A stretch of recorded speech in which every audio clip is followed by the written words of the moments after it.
Yo, what's going on, guys? And today we're going to be talking about the New York Knicks salary cap. Shout out Brian Windhorst for this information, as well as Hoops Hype, my work, and Yossi Goslin. Why did I butcher that? For captions.com for some of this information as well. Now, what are we talking about today?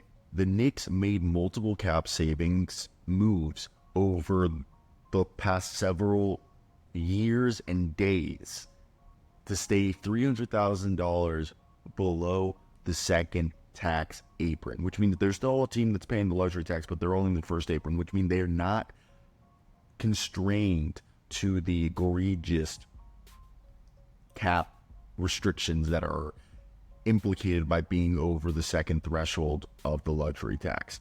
Now, what does that mean?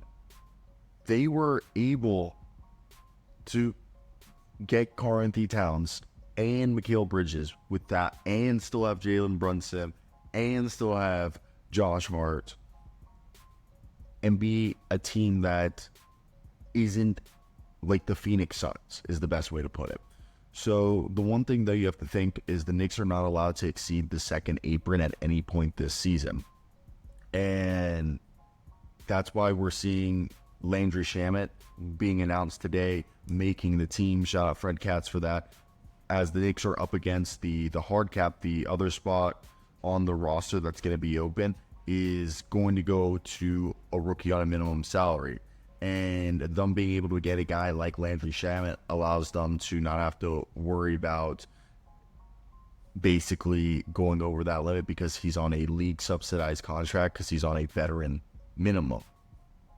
And as we look at the current state of affairs for the Knicks in terms of their depth chart, because we'll talk about the key instances that they went ahead and were able to do these moves to put themselves into position to get them to stay under the cap. So first off, if you looked at the Knicks depth chart, it's, as I said, going to be a team that is going to be handicapped in the way they do moves. That's why Mitchell Robinson, if he were to be traded for a guy like Nick Richards on that 3-team deal, we'd assume at this point, where Mitch goes somewhere else, Nick Richards, who's making half his salary, could come there, and maybe they even get another guy, and they're still able. But the idea, and they're still able to keep OG Anunoby. So Jalen Brunson, OG Anunoby, Mikal Bridges, Josh Hart, Karl-Anthony Towns is probably going to be the starting lineup. They brought back Precious Achiuwa. They have Pacone. They have Deuce McBride, Cameron Payne, Tyler Kolek. And we know TJ Warren and Chuma Okeke are two guys who are also on veteran minimum contracts, which are league subsidized, which they do not account against the cap. And they have 3 two-ways filled. So currently their roster, they have one roster spot. So it seemingly is TJ Warren and Chuma Okeke have made the Knicks roster. As their roster, 14 spot Chuma Okeke, 13 TJ Warren, 11 Landry Shamet, 10 Cameron Payne, 9 Jericho Sims, 8 will go Pacone, 7 Tyler Kolek. I guess they do have 15. Am I wrong? You put those? No. Did I skip somebody? I feel like I might have skipped somebody. But because now I was about to say we're already at this. I guess 6-man would be, in this case, Deuce McBride, because Josh Hart is starting, and then you have Mikal Bridges, OG Anunoby, and then Jalen Brunson. And the crazy part is when you look at this situation, you guys are seeing the salary as we made this video.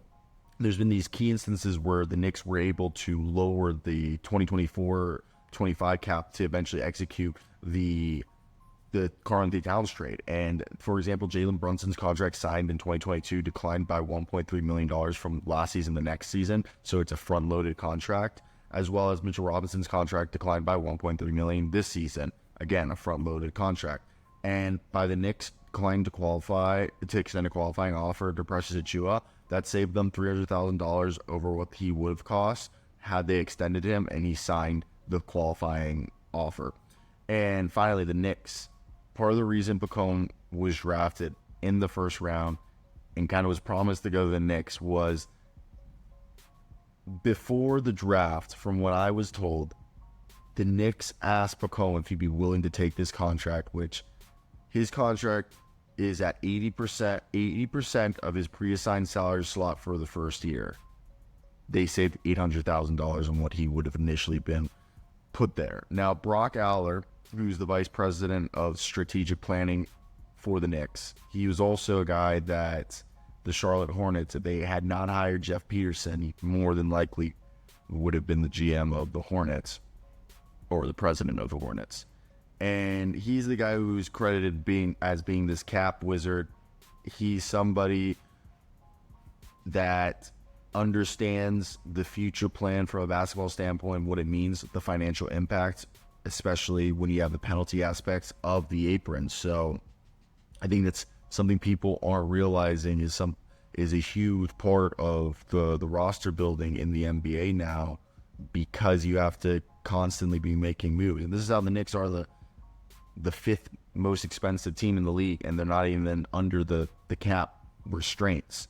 Now, things to know is Jalen Brunson got his 50% salary advance at the start of the season. And not that anything matters, but just to know that. Landry Shamet, regardless if he makes the team, he's expected to make the team, but Landry Shamet is a guy that he has no money guaranteed, and so it's a real cheap deal. So if they wanted to cut him, it's fine. Now, Jericho Sims, listen to this, has compensation protection for $1.3 million. Season fully guaranteed if he's not waived by August 16th or that date that is 45 days after the last day of the moratorium period of the 24 to 25 season. So that one's an interesting. The last day was July 6th. It's been 45 days. So Jericho Sims has a fully guaranteed contract. But that's basically how the Knicks were able to go ahead and construct what some might say is one of the most impressive rosters building we've seen in the past decade or so. So I'm here to give my flowers to the Knicks. Not even a Knicks fans, guys, but realize is real, and that's where I want to hear your guys' thoughts. What'd you guys think of what the Knicks did this year? And do you guys agree with it, or did you guys not agree with it? Let me know why. But yeah, did you guys enjoy this little cap video? If you guys did, should I make more of them? It's up to you guys. Hope you guys enjoy. Cheers. Cheers.